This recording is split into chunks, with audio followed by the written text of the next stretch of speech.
Thank you so much for tuning in to another episode of Turek Books. I'm so excited for our guest today. Real quick, I want to remind you I am going on tour this summer in the United States. I have dates set up for San Diego, LA, Seattle, Portland, Chicago, New York, and more to come. So please check my website, see if I'm going to be in a city near you.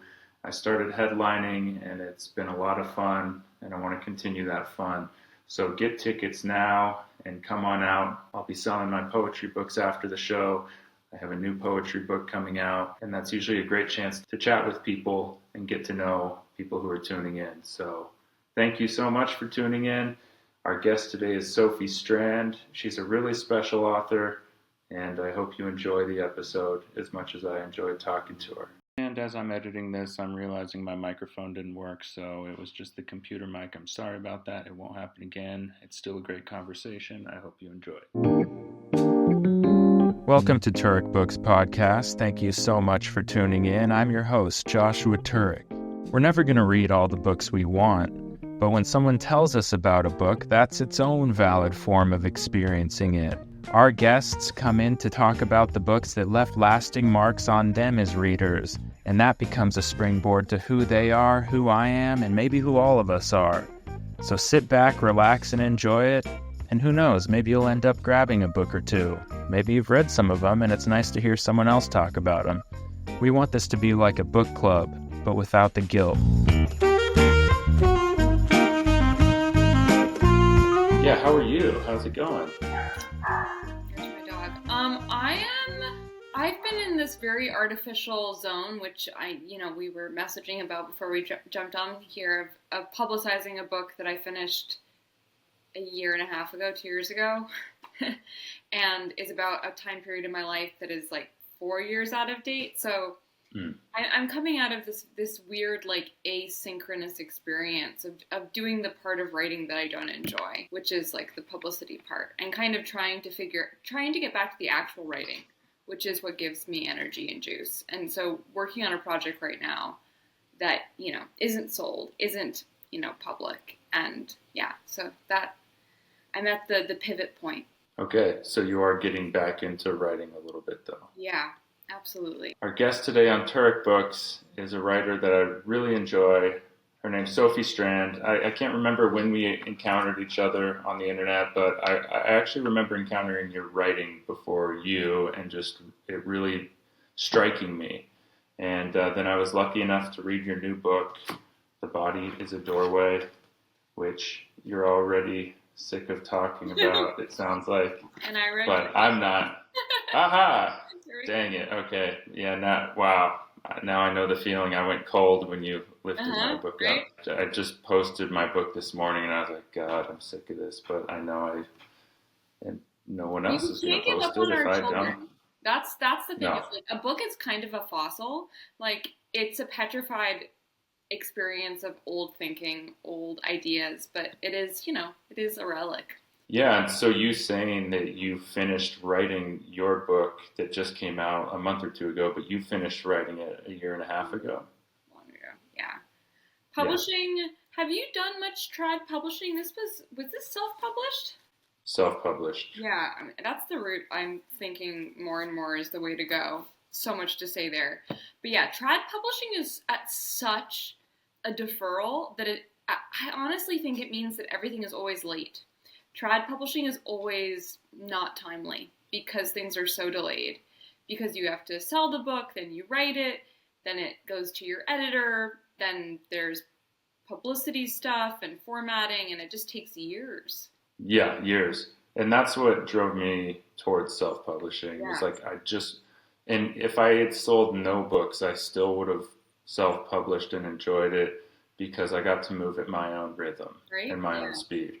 Even just the most well-meaning people in a business setting, they have other writers they're dealing with. It's going to take them a month to get back to your email, and it's not ill-intended even, in the best case scenario. But you're losing rhythm waiting on those things, and it can be difficult. But then there's also something nice to having support, and, It's complicated. I mean, I'm seeing so many of the breakthrough bestsellers in fiction right now started off as self-published books that then get Hmm. republished by trad publishing. But yeah, but they were just put out by the authors. And I think especially for people who don't traditionally get a lot of notice, people who have always had marginalized voices, self-publishing is this way to be like, you know what?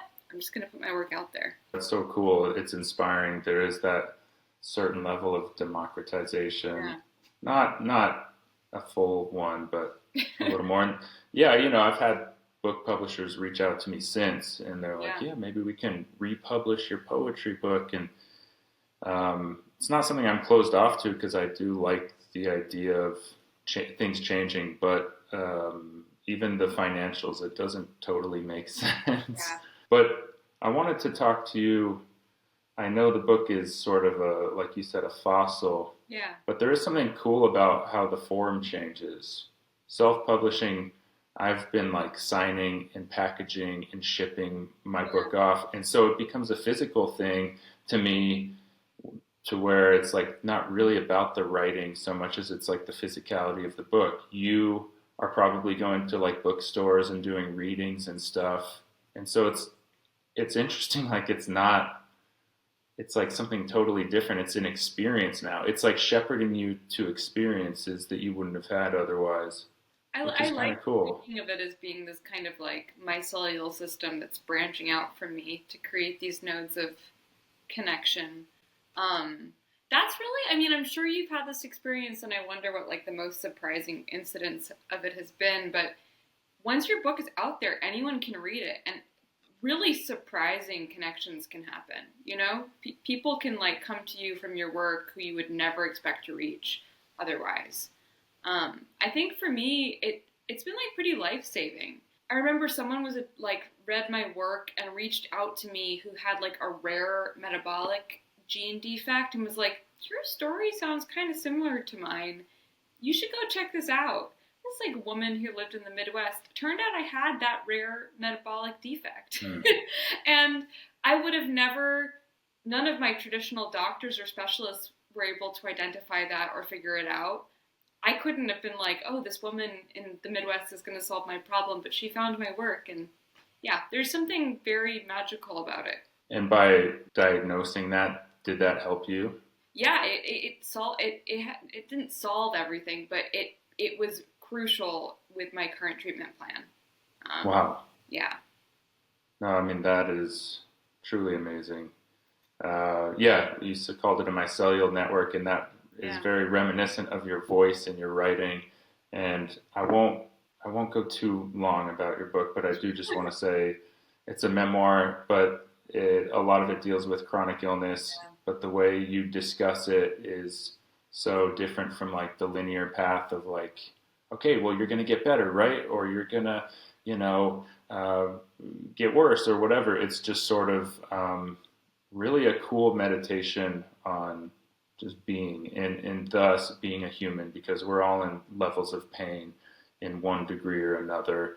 But how you navigate it and how you relate it to the natural world and our belonging to the natural world is really profound and really unique. And you also use words that I've never encountered, but I know what they mean and how you place them. And like I said earlier, it's really striking. So, yeah, like you said, you don't know how your work is going to affect people, and maybe someone listening to this, conversely, doesn't know how a work can affect them. So I felt it necessary to talk about your book a little more.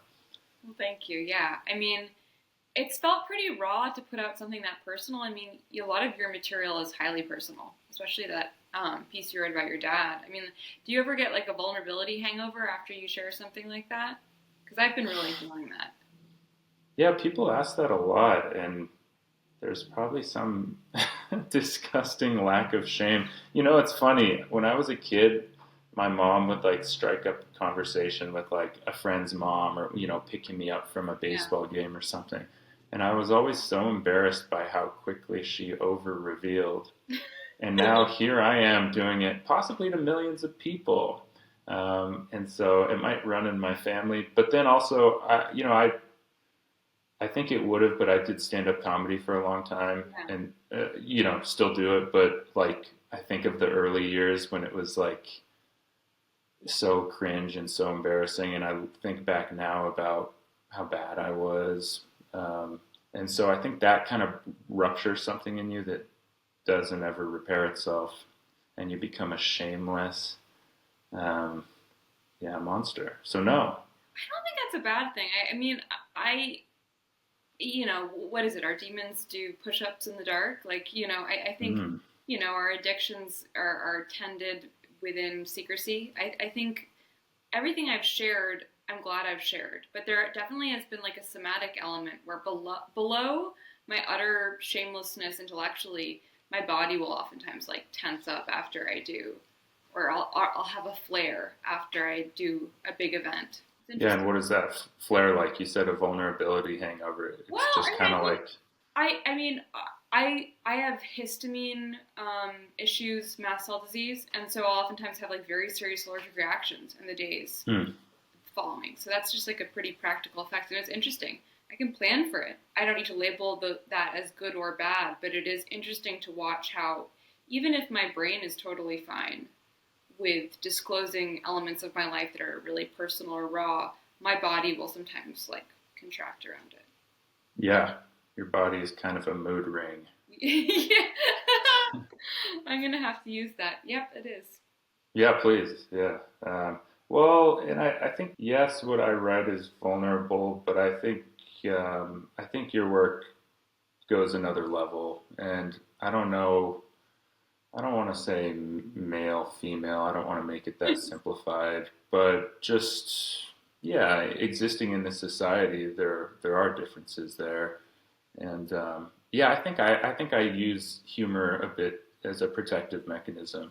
Yeah. Um, and yeah, your writing is very raw, and yeah, we as the reader are better for it. But I've said it before. There's almost a conversion of how much pain you go through as a writer Yeah. to how much pleasure the reader receives. And not always, and I don't want to make it a masochistic exercise, but yeah, taking it to a vulnerable place. There's a reason we highlight vulnerability. It's because it's not um, that simple of a thing, especially in a capital society. Yeah. We're always, I mean, I know that in moments where I've experienced like anguish or pain or illness, I'm always looking for a map in other people's writing or work. So, the best thing I can do is provide a map. You know, say this is like some way to navigate this territory. It's not necessarily the best way. No, I mean that's the name of the game. And so, yeah, as far as your writing goes, how heavily is it influenced by your reading? I'm happy to have you on here. I don't know if you can see that Okay. there's more books. I actually, the saddest thing was I was living, in the memoir I talk about how I was living in this house that got eaten by black mold, and I lost a library of like 1,000 books. Oh, So this is like no. my new library, um, but it's definitely like a refreshed version. I read compulsively. Like I probably read too much. And in fact, sometimes when I'm writing, I have to like get myself to read less so that I can hear my own thoughts and I can figure out like synthesize things and figure out how I actually feel. But I mean, I love research. I love following the breadcrumb trails, reading the footnotes of one book, and then felt like ordering all the books from the bibliography. When I graduated college, I was going to go to grad school, but I was way too sick to go, so I had to defer, and I had to live with my parents briefly because I was so sick and it looked like I might die. And I mean, the great thing about that was instead of becoming hyper specialized, my work reaching no one, I was forced to totally pivot. I took on ghostwriting work and I started writing a novel. So my life changed in a way that ultimately I think was better suited to me. But I was also kind of in this like bardo realm of not going into academia like I thought I was, not not doing the things that I thought, and I was like, I can't stop learning. And so I would go onto graduate courses and download their reading lists and like read everything from like from a reading list so that I could keep educating myself. And part of that, I do look back on that impulse sometimes and think of it as being kind of a little bit like of an offshoot of like capitalist accumulation. Like I was definitely reading to hoard information. and to gain expertise and like rise in some academic hierarchy. Like the impulse was acquisitive. And I think the way that my reading has shifted recently has been, I think I'm reading for pleasure more. I'm really just trying to follow my pleasure. Like, do I forget myself when I'm reading this? Do I lose hours? Is it more addictive than your phone? Yeah, no, truly. Like, yeah, what books will actually keep me from scrolling? How would you classify like your evolution as a reader? Are you saying you got to read for pleasure? Like that's just a principle you've got to always return to, Yeah. even when you feel there's no glory in what you're reading, and it's not gonna give you a Boy Scout badge for I just read Brothers Karamazov, which that book's a beautiful, happy middle ground because it is so good too. But I've been reading a lot more nonfiction the last few years, and I was always a fiction junkie, so that I attribute to just getting older and wanting to know more and understanding how little I do know. But yeah, I'm trying to go back to the principles of reading for enjoyment because you're right. It is this like capitalistic thing, and it's also even acquiring books is a definite like hoarder mentality. I mean, yeah. I honestly like when you lost those thousands of books as someone who just moved, and most of the boxes we moved were my books. I'm like, maybe it's not such a bad thing to just lose all your books from time to time. I agree. Having moved like 3 times in the past 2 years, like, yeah, my books are the biggest issue. So many of them. And each time I try and shed some, but then I get more. I know. And I think of my books as being kind of like my extended brain. Like, I keep when I work in this study, I can like pull a book off the shelf where I know there's that thing on that page, and I can kind of like work with my whole web. Okay, that's real. Yeah, they are kind of an anchor and a visual anchor where you can look and be like, oh yeah, that book. Yeah, even just for emotional support. Yeah. Let alone knowledge. But you say you'll actually read. You were at a point where you were reading the footnotes and finding the source material and then going into those books. That's how, like, for example, I would read a book about deep ecology, and a great example is there's this book, Plants in the Imaginal Realm. It's over my shelf by Stephen Herod Buhner. Do you know him? Mm-mm. He's an amazing herbalist. He unfortunately passed away. An herbalist and writer, thinker, polymath, amazing person. Passed away 2 years ago, much too early. And he wrote this book about dreaming, intuition, herbalism, plants, literature. It's hard to classify it, but he references so many books in it and quotations. And I basically went through it and ordered every book from it. And it was a class. Like every single book he mentioned became critical to my thinking. Yeah, there's a version of that too where authors will mention other books, even just books they're enjoying. Like Mike Davis, who's a favorite of mine, he mentions a lot of books in his nonfiction writing, and I will follow that trail of breadcrumbs to other books. Then I won't even remember how I found those books, but it's like, oh no, a book recommended me that book. Even in some books, a fictional character will be reading a real book, and you'll be like, oh, I want to read that real book.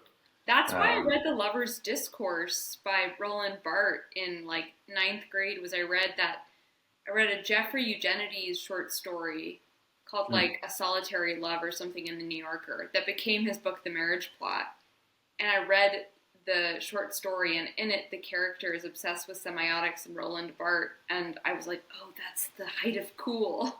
I was like 20 years late to semiotics. I like told my mom, I was like, I want to be a semiotician, and she was like, that's already dead. Like, no one cares about that. Yeah, what is semiotics?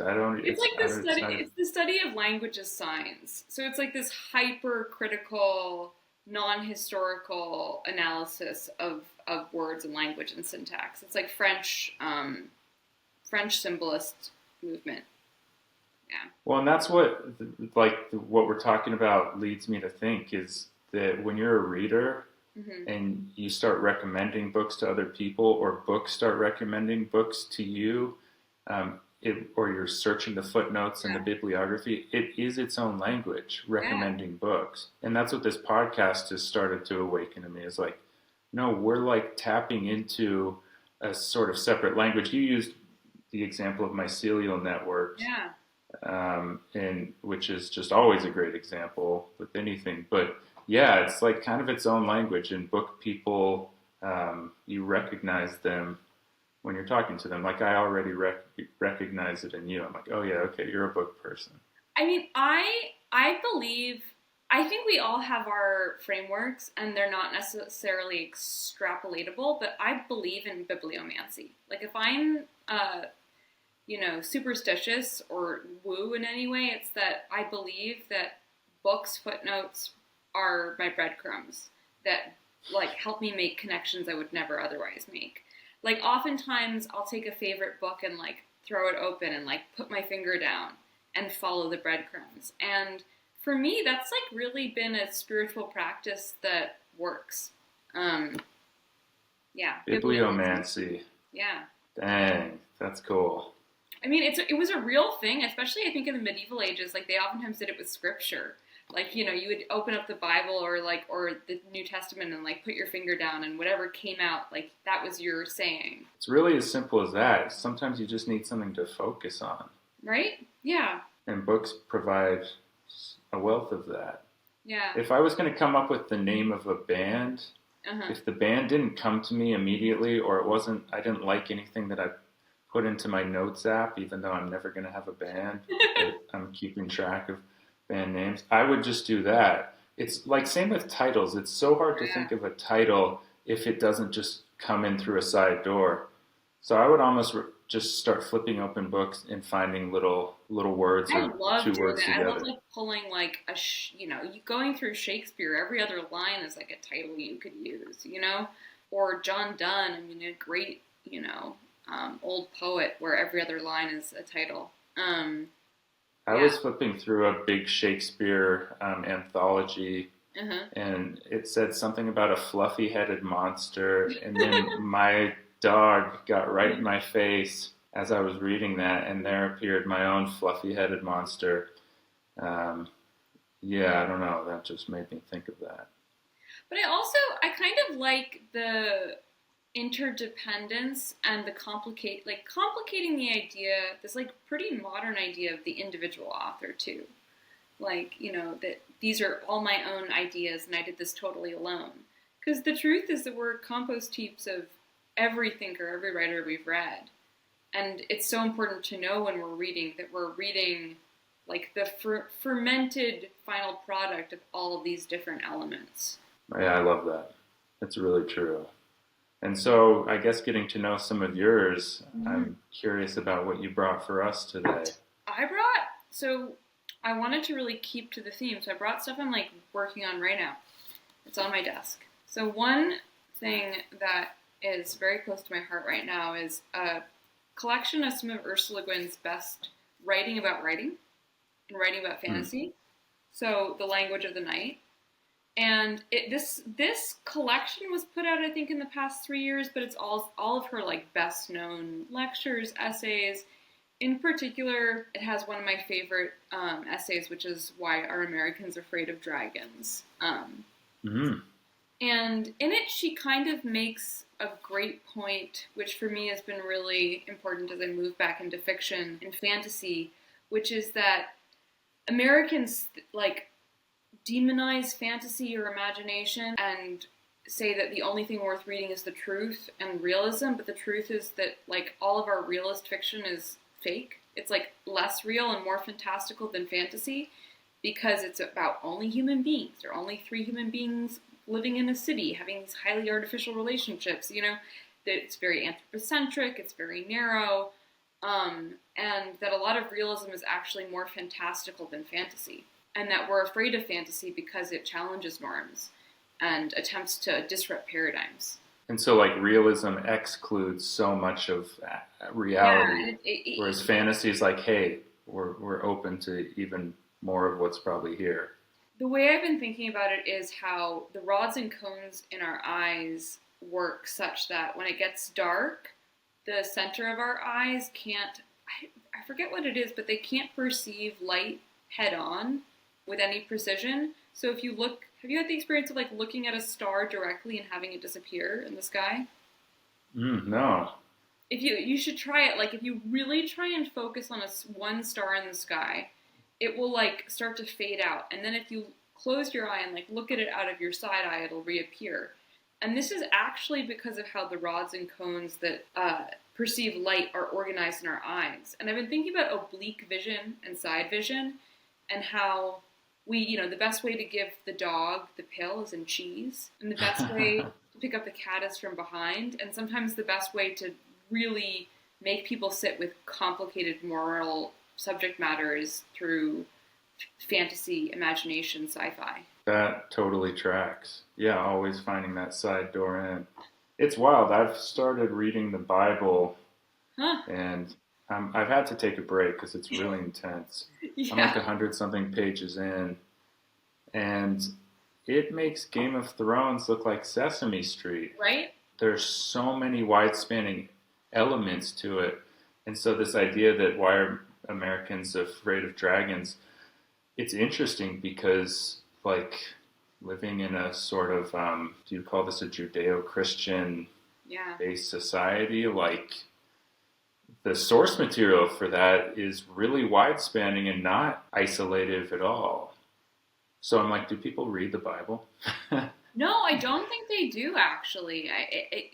As someone who wrote a fictional book about the New Testament and Second Temple period Palestine, I was astounded by how little people seem to have engaged with the Bible. I mean, it's a contradictory, complicated text that was probably like written by 3 different schools of people, which is also really interesting to think about, like the Yahwist, the priestly text, and how they're all have different political, like conflicting political biases that then are supposed to make one coherent scripture. Yeah, so I don't know. I'm going on a tangent, but I've been searching for Ursula Leguin. Dan Wilson brought her up on my podcast a while back, and I've been waiting for her books to appear, and they haven't for me yet. So interesting, huh? In the way that, like, I don't want to just order her online. I want to, like, encounter one of these books at a used book sale or even a new, I don't know, she hasn't lined up. So you showing me that book, once again, it's like you called it Bibliomancy. Yeah, it's funny. I also operate in the same way, which is like, if a book shows up enough time in my real life, if someone hands it to me, if it's on someone's table, then I'll read it. Like, there has to be some element of repetition, insistence, kismet. I think especially with fiction, I'm realizing it's a lot easier to find a nonfiction book because the title and the cover is going to tell you pretty quickly the material. Then I flip open, I find a page to make sure the writer can write, because God, there's nothing worse than a great subject and a writer who falls short of explaining that subject. But fiction, you got to kind of have, someone's got to tell you about fiction, like you're saying, or it's got to keep popping up. Vetted. Like, Vetted. I oftentimes think that, I don't buy fiction books because they're like, I see an advertisement or something, or even because there's a big New York Times article. I buy a piece of fiction because a friend passes it hand to hand or tells me, like, you have to read this.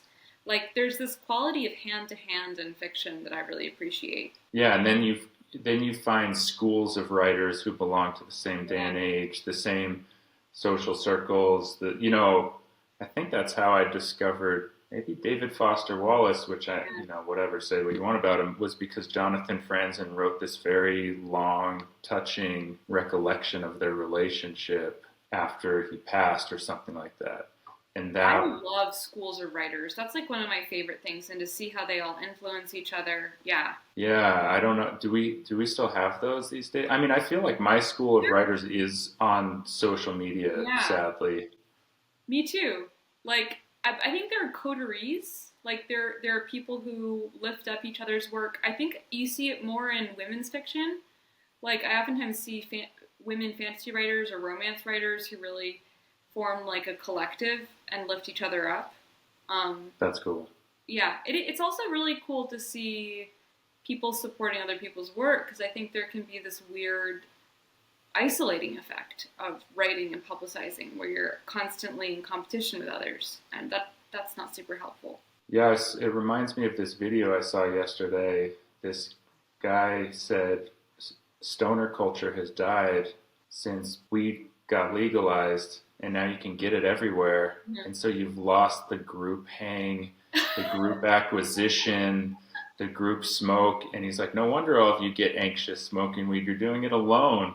No, you don't have to accommodate the weird dealer who's like sticking around and smoking with you. Yeah. You know, I mean. Yes. Yes. I mean, that was so much of the process, was accommodating the weird dealer. That's so interesting to think about. Yeah, the weed culture I grew up with, especially I grew up in Woodstock, so I was like the epicenter of that, is gone. It doesn't exist anymore. Mm. Yeah. Yeah, and then you lose, just relating it to the social circles of writers. It's like, yeah, that was a little like a ceremony that you would participate in with others. My friends and I around this bong in a closet, laughing for hours, wishing we weren't just hanging out with each other, but glad, looking back, it's like, oh, so glad that we did have each other. Well, so much about modern culture is like expedience at the expense of community. Like, this food will be delivered to your door, you don't have to go to the grocery store anymore. You don't have to go to the hardware store. Everything can just come to you without relationship. And I think for me lately, I've been really trying to resurrect all of those nodes of connection in my hometown. Because I moved back to my hometown. I'm like, okay, these are long-term relationships. If there's another crisis, these are the people I'm going to have to depend on. Yeah. And how's that been going? Does it take work? Totally. Yeah, I mean, I'm curious about Tucson. Is that where your wife is from? How did you end up in Tucson? No, we ended up here because my wife's very close friend is from here. They lived their 20s together in Portland, then in LA. Her friend moved back with her husband, and they have a kid, and their family's here. And so we've come multiple times over the years to visit, and we came for their wedding. We came to escape 2 different fires to find some blue skies. In 2023, we took this road trip through the Southwest for my wife's birthday. Her birthday is in the beginning of January, so it's kind of awesome because no one's doing anything at that time. So we kind of get everything to ourselves, even though the weather's usually really bad. And we came here, and after hanging out for a few days, I made this big proclamation. I was like, to our friends, because they're my friends now too. Okay, I was like, we're moving here. I think we're moving to Tucson. And then it just, kind of took 2 years and a fire and a quick pivot, because we also thought we might move up to San Francisco. But yeah, what we love about it is, you brought up the word competitive. It's like there's a lot of artists here, but no one's chasing a development deal. Yeah. It's like kind of people doing art for the sake of it and to make a living. A lot of people are making their living off of their art, but in a more boiled down sense. And so that's felt really good. Yeah, already sort of making friends and getting to know people. And but yeah, there's a level of work because I've been trained to put self-pursuit over everything. And unlearning that is a process. Yeah, it's and also we're not rewarded for it immediately when we pivot and I know I think my whole life right now is about doing things that don't intuitively look like the right thing. Like instead of immediately selling another nonfiction book about illness and capitalizing on how this disability writing that I'm doing, I'm pivoting and writing fantasy that may never be sold because I know that it's more sustainable long term and will put me in contact with young girls and teenagers who are at risk. Like, long term, I want to be teaching young girls how to write fantasy and sci-fi. And, in my community, people I actually know. But that might not look like the right professional move to my, publisher or my agent or my peers right now. And it's been interesting to try and make decisions that feel like they're laying a foundation for community and a longer life of making art, rather than constantly trying to take the next golden apple that's being reached out. You said things that don't look like the right thing. Yeah, they don't immediately look like they're the right move professionally. That's my problem is I believe that I have a form of karmic whiplash that nobody else has, which is that when I start to do things that I know aren't aligned with my ethics or morality, I usually have a pretty bad accident or get really sick. And there's no actual causation, and correlation is not causation, but I believe that if I get too far off my path, I'll get pretty sick. So I always try and figure out. Well, hang on. There might be someone else who has a similar karmic whiplash. I've said anytime I've tried to chase industry, it's blown up in my face. Huh. And only when I do things for the right creative reasons does my rhythm continue, and do I not create more problems for myself and have other people creating problems. So I feel that. Yeah. I know. It's always interesting to meet people who can make lots of seemingly bad decisions and they don't get a lot of feedback from their own bodies or life. I guess we're both lucky that we have been forced to do the self-inquiry to figure out where we actually want to put our time. Yeah. Well, and you talking about the vulnerability hangover, I do have that spending enough time with other people.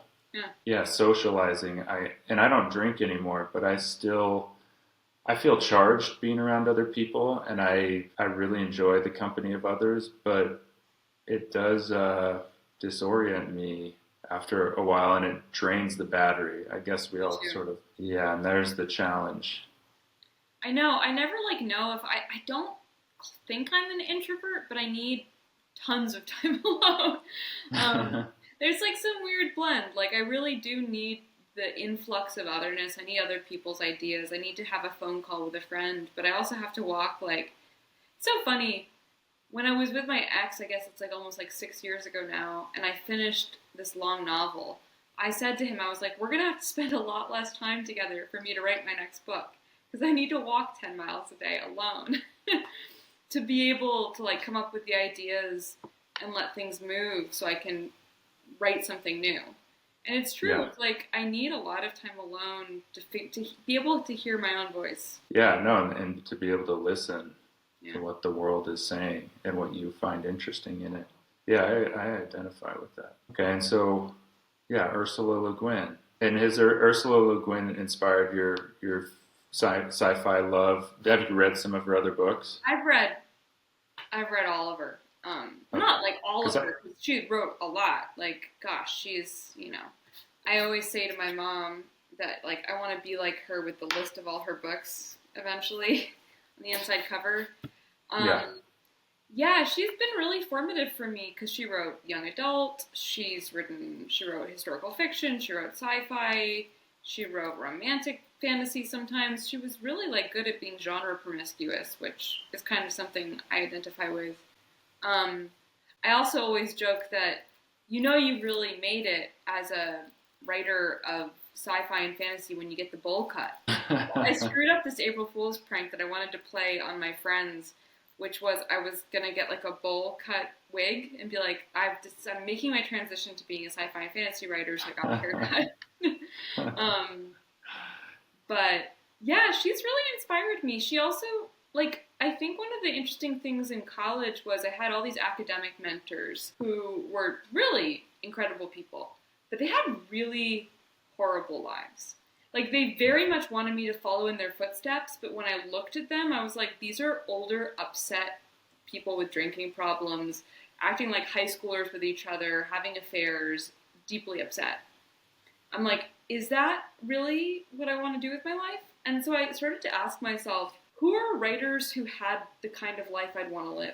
And she really seemed like one. You know, she had children, she had family, she had a beautiful home, she had a long career. So I think of her, you know, we have the fetishized writers who suffer and drink themselves to death or commit suicide. We have our Sylvia Plaths, but I also think it's important to have people who live lives that look like what we want. Yeah, models of behavior. Yeah. You have one? And I've seen her bowl cut, by the way. I've seen a lot of her clips on Instagram, you know, and it's interesting how a good writer can also just sort of cut to the core as a speaker, too. Not all the time, but like rhetorician. She her speeches she wrote were so great. Yeah. I think you were starting to ask me if I had one. And yeah. The first one that comes to mind is Sam Shepard. Yeah.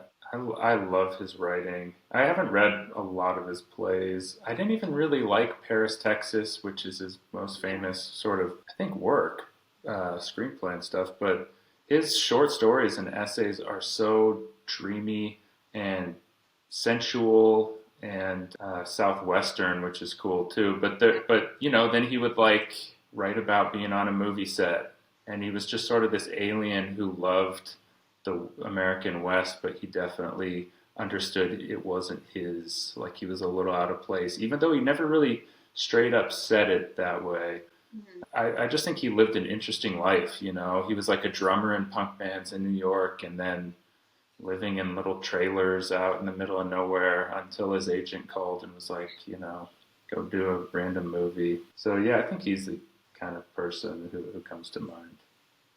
Have you read any of his work? No, I haven't. Where should I start? Yeah, I think his last book was really good. He was starting to physically fade. I think it's called The One Inside. Okay. And he was starting to physically fade and grappling with that in a way that was just a really great writer. Let's see, my books are a mess right now. I need bigger bookshelves. That's the next goal. Yeah, it's always hard. Mine are overflowing all the time. Yeah, I'll point you toward what's going on here, and then what's going on there, and then there's another one. You don't have books stacked on top of your bookshelves already, you know. You're not doing it right. No, you're not. I'm going for it. I think my dream is to open a used bookstore. Yeah. There's so many writers who I love who end up opening up bookstores, and it's something that I've thought would be maybe somewhere down the line would be amazing. Yeah. Yeah. I had this interaction in Barnes & Noble that, was so amazing last year, and it made me think, I would love to facilitate, a fantasy sci-fi romance store where, young adult girls can come and be as insane and feral as they want. I went to a Barnes & Noble, so I was trying to write romance fantasy, and I was like, so I have to read what people are reading. I'm really interested in what's popular and not being dismissive of it, and reading books that are bad but that a lot of people are connecting with. So yeah. I went on TikTok and made a list of all of the romance fantasy that people were reading. A lot of it is on this shelf now, and I was I have to read it and I have to take it really seriously. And so I think I was on my second I didn't go to my local bookstore because I didn't want to be seen. I wore a baseball cap and I went to the Barnes & Noble. And I had my bag, and there was this really young girl with her mom, and she was pestering this Barnes & Noble employee about Iron, one of these dragon books. Do you know about them, Fourth Wing? Yeah, it's dragons. Oh, Fourth Wing, yeah. Biniam Bazuna brought that on the podcast. That's pitched in them. It's not total smut, but there's a little, or it's smut. It is sexy dragon stuff. And there's some plot. Sexy dragon stuff. There's some plot. And I read it, and this girl was really, I loved her because she's that magic age before the culture screws up young women. She was so powerful and unreconstructed, and didn't her shirt was a little too short. She had obviously gone through a growth spurt, but she was powerful. And she was how much sex is in this book? How sexy is it? I don't want it if it's not sexy enough. Her mom is going like this. I love the really intense teenage girl fantasy realm. So I would love to open a bookstore called I don't know, Dragon's Breath or something. Yeah. Well, that's an important part of exploring the terrain of your imagination. Yeah. And eroticism lives there. And so her mom was both mortified but like supportive because she's like at least she's reading kind of thing. Yeah, I think so. And I think it's pretty hard probably to have a 12-year-old girl right now. I mean, I'm sure you have friends who Yeah, have kids. I do, and it's a rough moment. So if they're reading, yeah. and the Barnes Noble employee, this poor woman was like, she was Yeah, so she's shocked. like, is it even legal for me to Yeah. tell you about this book? That is an interesting thing. There aren't rated R books, are there? Like a kid could buy any book. Is that a thing? Well, kind of. There's a new something I'm really interested in is because kids always read up, and that's something. My mom worked for Scholastic. My mom and dad both worked for Scholastic, which is the children's book Oh yeah, the publishing book fair. growing up. Yeah, they organized all those and did all the copy. Whoa. It was kind of a kid's dream because they would get boxes of books delivered to the house to write about them like every month. I joke though that I read every book about the Holocaust and slavery ever written because it was like Oh mainly wow. all of these historical books.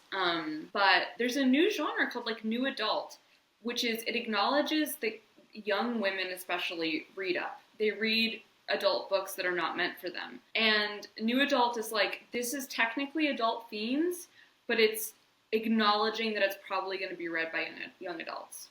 Okay. And do you think that's a good thing?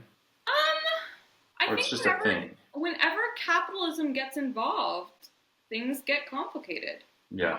I think what's good about it is that a lot of these books are self-published, and so they kind of escape this snare of capitalist agendas, and they're oftentimes by fans for fans. So they're oftentimes written by young women for young women. I think one of my favorite examples is, Joanne has done her best to undo her Harry Potter series in the past couple of years, and a lot of queer and trans people who had originally identified with those books felt pretty exiled from the story. But fan fiction writers have gone in and retold the stories and kind of like composted them and alchemized them from the inside out. And a great example of that is there was a young woman writer who like rewrote the series as if the Dark Lord won, and she recast all the female characters as being the most important characters. And that book was so successful, she gave it away for free too. She wrote it, fan fiction, gave it away for free. It was so popular and was read so widely that it was bought by a giant publisher, and she just exchanged out some names, and now it's a bestseller. And Wow. so that's pretty powerful. Like, Yeah. yeah, Joanne Rowling has kind of screwed things up in her incredibly, I don't know, inflammatory things she said about gender, but people have gone into her stories and kind of composted them from the inside out. Yeah, and thus the language continues. Yeah. And I mean, that's the thing you were talking about earlier with promoting your book and how distant it is. It's like the book changes. Yeah. And the book isn't ours. And I know, No. and I don't mean that in a self-aggrandizing way at all. I mean, it's like you're also just kind of rolling the dice. You're putting something out there and people can repurpose it. You were talking earlier how authors we read ferment in us. Yeah. And how that then gets expressed could be, I could put out in 5 years, some teenager who read my poetry book could make like a mockery of my poetry book and, reformulate it. And that's their right to do that because I put it out there. It's not mine anymore. And there's something really powerful about that. I've been thinking more and more about how like ideas are like, it's like a game of hot potato. Like you don't want to be holding it when the game ends. You want to just give them away so someone can keep it moving. Yeah, I love that. Yeah. When I was a teenager, Huh? sorry, go ahead. No, Finish that thought. Nothing. My mom just recommended this Anne Rice book to me that was like pretty risque. It was called The I Witching wonder if it was Hour. the same one. What was it? The Witching Hour. Oh, yeah. Mm-hmm. Wait, is that the one that the girl was talking to you about? No. But I read Anne Rice at way too young an age, and I remember I asked my dad, who's a little out to lunch, a wonderful man. I was like, "Is this like really intense sexually?" And he was like, "I don't think so." So, okay. Yeah, well, he grew up in a pervier era. It probably didn't even register. People had to sex was entertainment back then, and now it's just an afterthought. Huh. To all the entertainment everyone has. Yeah, I'm so stunned reading older books how much hornier people were. I'm talking books from like the 1920s and 30s, even though they're not outright saying things. The agenda is pretty clear. Like I read East of Eden by John Steinbeck. Oh yeah. Really horny book. Yeah. Yeah, I feel like, I don't know, I think that element always keeps me reading. I prefer writers to be a little like that, but yeah, Well, I think culturally it is an afterthought now. We're in a like an easy, what is it called, like instant gratification culture. So there's no yearning. There's no Right. like, the yearning is what makes something desirable and makes something worth it. And the deferral of, you know, in a romance novel, like you don't want the characters to get together. That's the last part. You want the deferral, the side plot to embody that kind of distant space.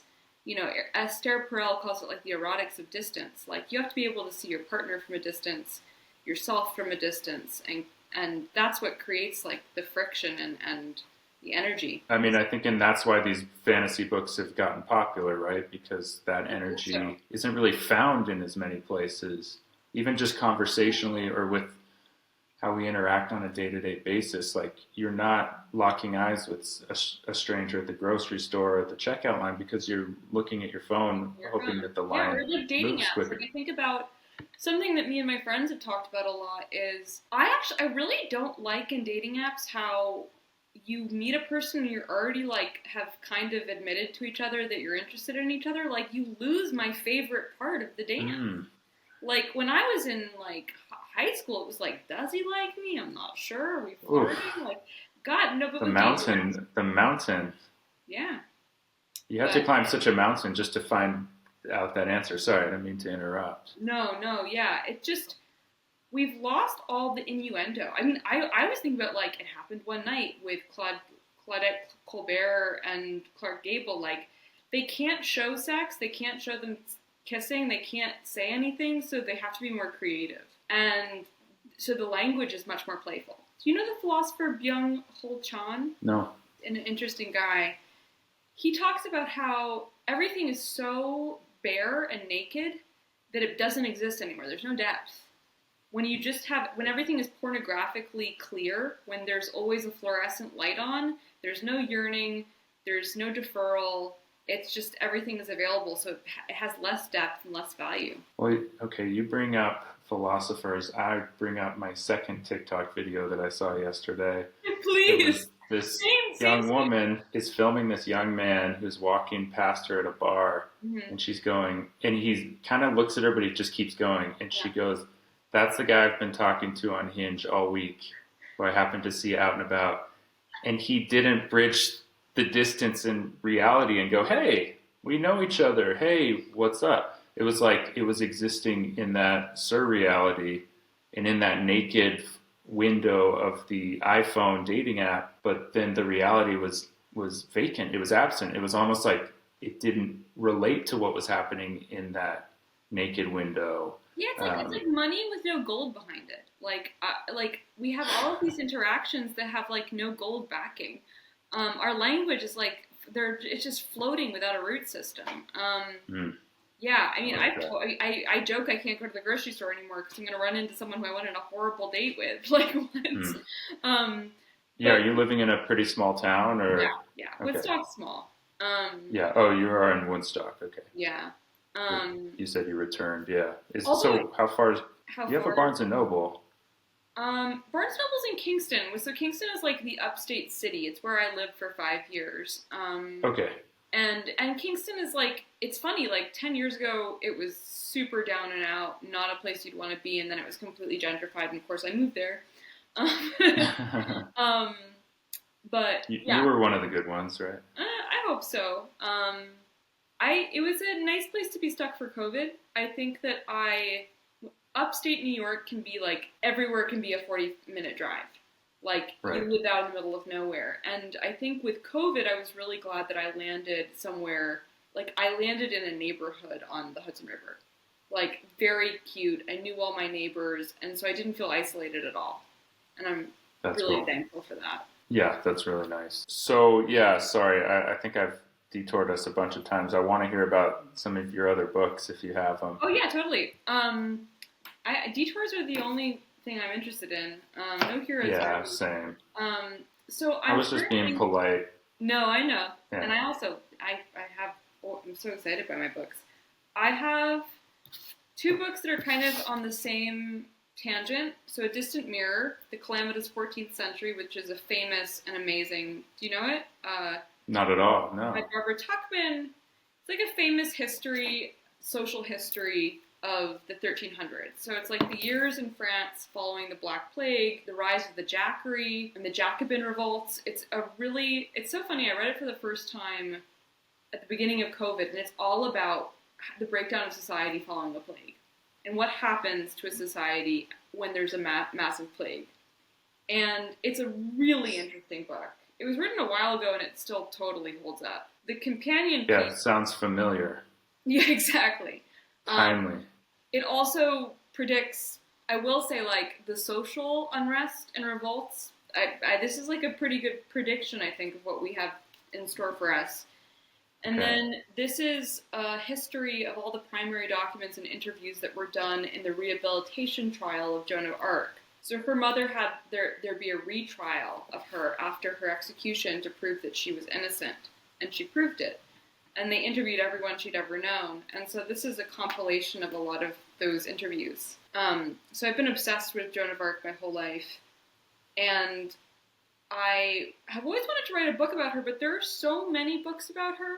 So many fictional books, so many non-fiction books. And I was like, I actually think I can ask more interesting questions about her in a fantasy, where I am not like reiterating what other people have done, but I can play with themes, I can exaggerate them. So I'm currently working on a fantasy project that is based on the years after the Black Plague in France.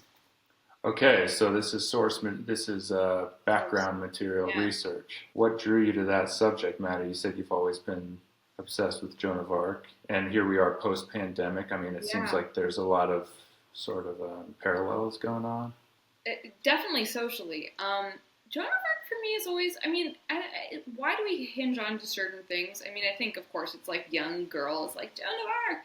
But that actually kind of wasn't why I was interested in her. I've been fascinated my whole life with martyrdom and why. Why do we create martyrs? What is our fetishization with martyrs? Why do we need them? Why do certain people feel like they become them? Are they helpful? Are they at all helpful in a hyper-individualistic society? How are our ideas of martyrdom really toxic? And I was really interested that Joan of Arc never self-identified as a martyr. And she thought she was going to people don't know a lot. She's been used by fascism, by nationalism, by the church. The church killed her and then made her its saint. She's a very interesting archetype. And for me, she really is one of these interesting moments of a person who thought that her voices were going to lead her to salvation and victory, and they didn't save her. And people want to act like she went to her death with grace. And she was incredible. A 19-year-old girl, illiterate, was able to hold her own in her trial against a group of 40 upper-level ecclesiastical scholars. And she didn't fall into any of the loopholes. I mean, that's like pretty miraculous. She was like a backwater peasant girl. 19, she hadn't slept, she was injured, she was starving to death, and she had no legal counsel. And they were asking her the most complicated questions, and she was able to just dance her way through all of the way they got her was kind of through all these, backhanded things about her dress. Like they couldn't actually prove that she had answered anything incorrectly, but she did not think that she was going to die. And I think it's very hard for us to imagine her last moments as someone who realized that her spiritual guides had delivered her to her death. And, one of the last things she says to her confessor is, "Where will I be tomorrow after they burn me?"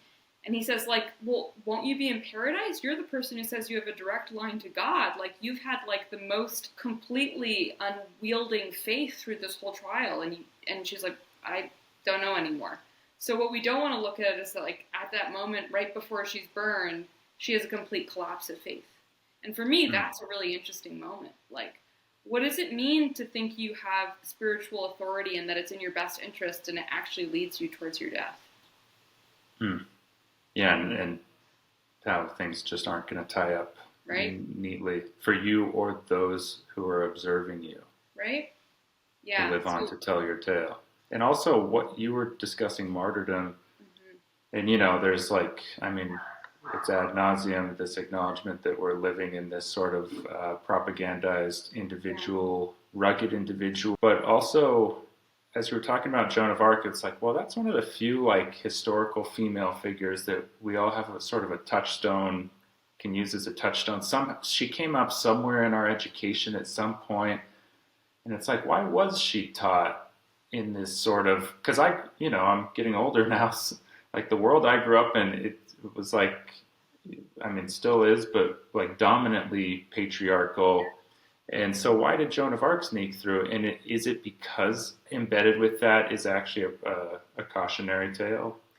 I think so. And I've been very interested also in how one of my areas of study that I've studied all through college and have written about extensively is how a Second Temple period illiterate Jewish storyteller gets co-opted by empire and becomes the figurehead of like ecocide, sexism, militarism, Jesus. Like there's like a mistranslation process where he becomes the figurehead for the empire that kills him. It's like a very weird thing that happens. He's like very anti-imperial. He's even anti-agricultural. He's like kind of like I had fringe radical, and he becomes the figurehead for colonial expansion, Rome. And it happens really quickly. And it's such a weird thing. And I think that a very similar thing happens to Joan. It's also interesting to me that we act like both of them wanted to die and that they thought their deaths were necessary, but is that actually true? Or are we just trying to justify how we kill young, ambitious, anti-imperial people? Like, there's something interesting happening there. Oh, that's very interesting. It's like how conservatives are the only ones wearing skinny jeans these days.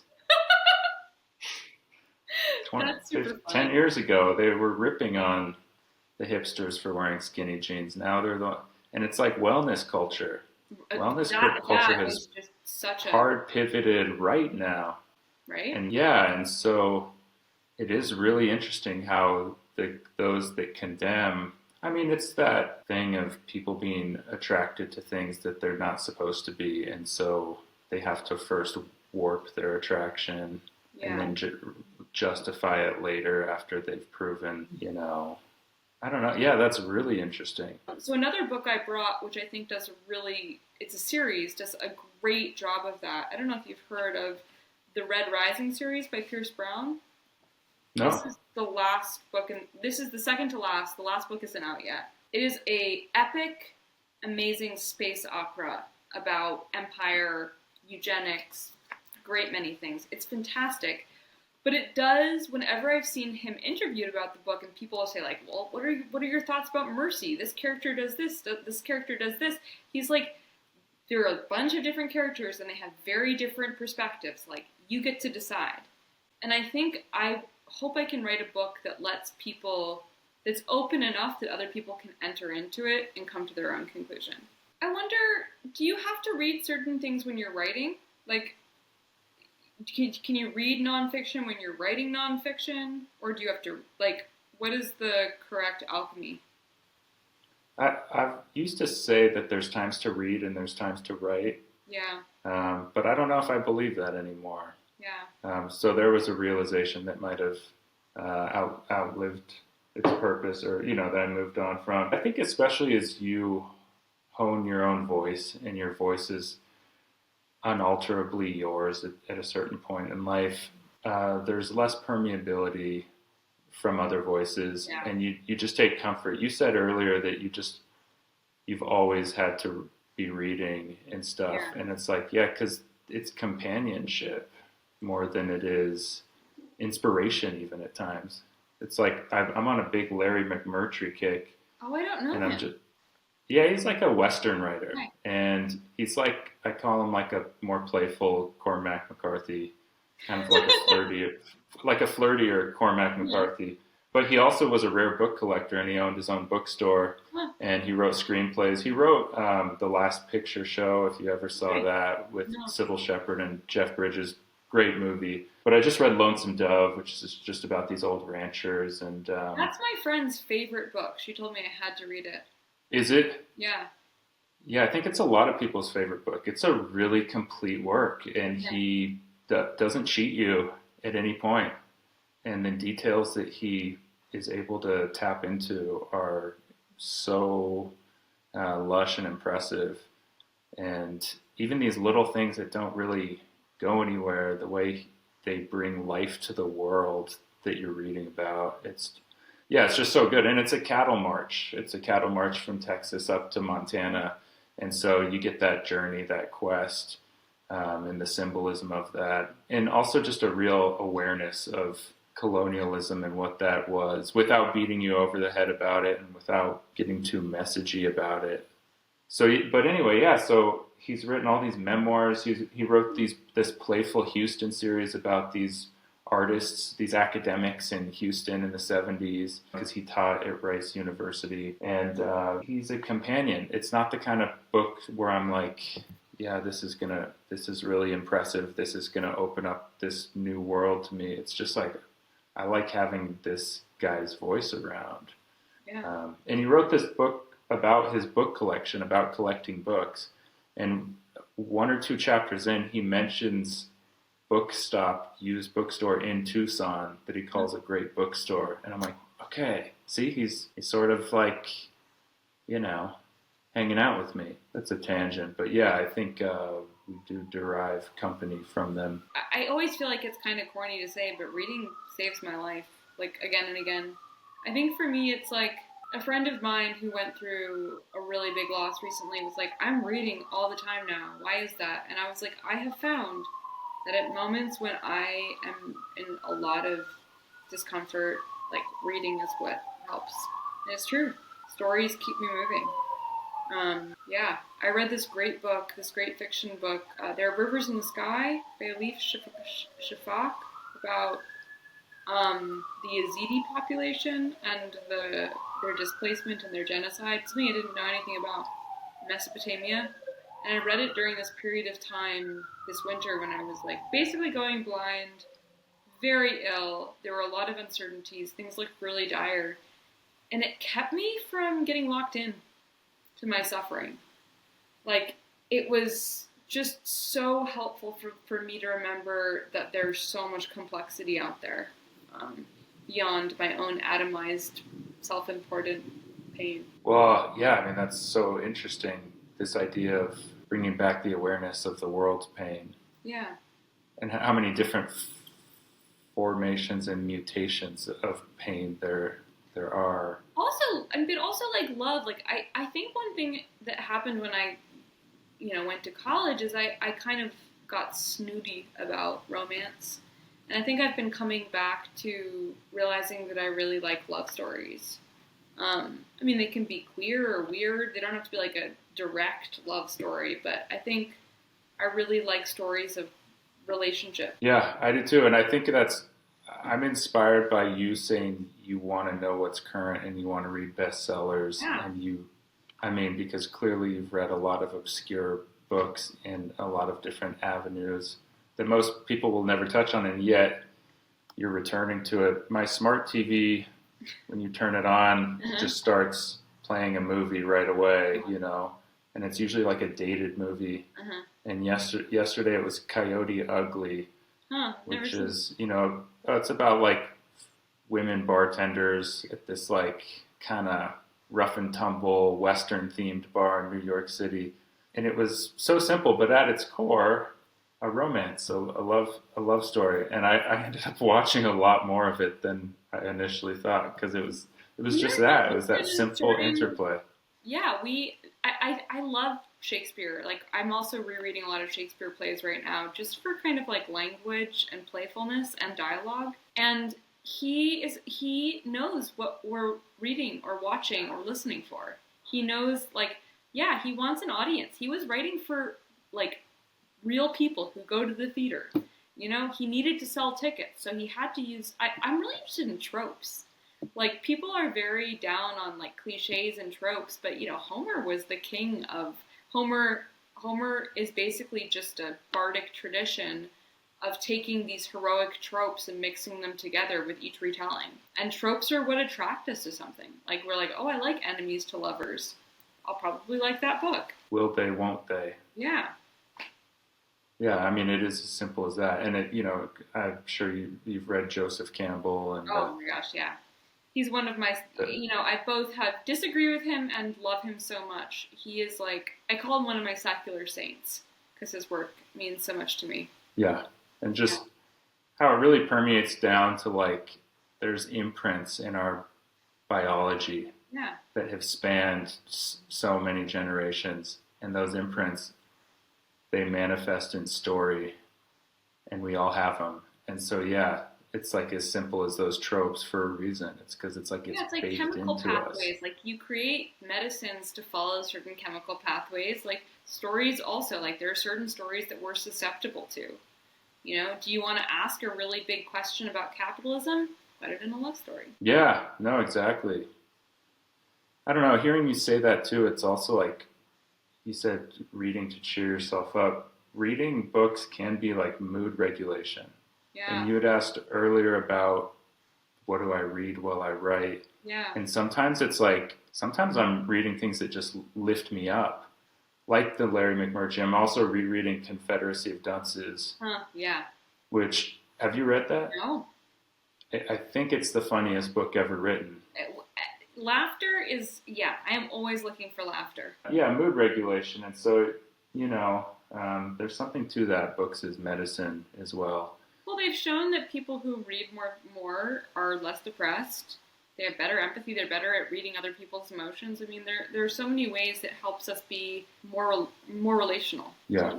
Yeah. Yeah. Well, that's such a nice way to kind of tie it up, because here we are relating about books. And I just want to offer that my brother sent me your podcast and your work initially, so it was a point of connection. He was, reading books I was reading, and he sent me your work, and he was very excited I was talking to you today. So. No way. Yeah. That's so cool. Yeah. He was like, he's a younger bro. Yeah, is he in the same, does he live in upstate? Farmer. He lives upstate, but he's a farmer. Yeah. No kidding. What's he growing these days? I don't know, tons of stuff. He was managing this was interesting. He was managing a big organic farm outside of Boston, like heavy, like hundreds and hundreds of things for restaurants, and he hated that. And he came here, and now he's doing more permaculture stuff, cool. Which I think long term is probably better. That's rad. Well, I'm honored, and that's so cool the way that connects. Yeah. And I'm seeing friends of mine posting about your book who I didn't even know knew you, and so that's cool too. Yeah, I mean, your book, The Body is a Doorway, just to recenter that, I think it's a worthy read for any person. It brought me closer to my kind of just my human, this thing that we are, and in a way that was really articulated. So thank you for it, and I'm glad that we could find each other through all that web of ideas. Yeah. Thank you. I'm so excited for your new poetry book, right? You have a new one coming out? Yeah, coming out. I just posted a little something about it today, and if I know the algorithm, it's going to suppress it because it means something to me. I know, right? Yeah. You build up a big group of people, and then they don't get to see anything that you care about. It's crazy. I mean, but I heard that they're suppressing older accounts too, because they know that we're going to be on Instagram anyway. They're trying to encourage people to post and be on it who are new, like younger people. They know that we're already addicted. Dang. Right? They're going to sell out their loyal audience. They should be grateful that we're even still posting, because most people my age stopped. Yeah. Well, Sophie, thanks so much. I'm coming to New York for a comedy show in late June, so maybe cool. I'd love to come see you in the city. Base. Yeah, in the city. I don't know how far that is, but I can, jump on the bus and go down. It's a little stinky on the bus, but I guess I could do the train. Yeah. Yeah, I wouldn't trust a bus that wasn't a little stinky. I know. So anyway, thanks so much for taking the time to do this, and I'm glad we got to talk. Yeah, me too. Thank you again, and talk soon. And appreciate it. Bye. Be sure to like, subscribe, thumbs up, any kind of thing that could help us get listened to or watched by more people. We really appreciated having you and hope to see you again next week with a new guest and plenty of books. Take care until then.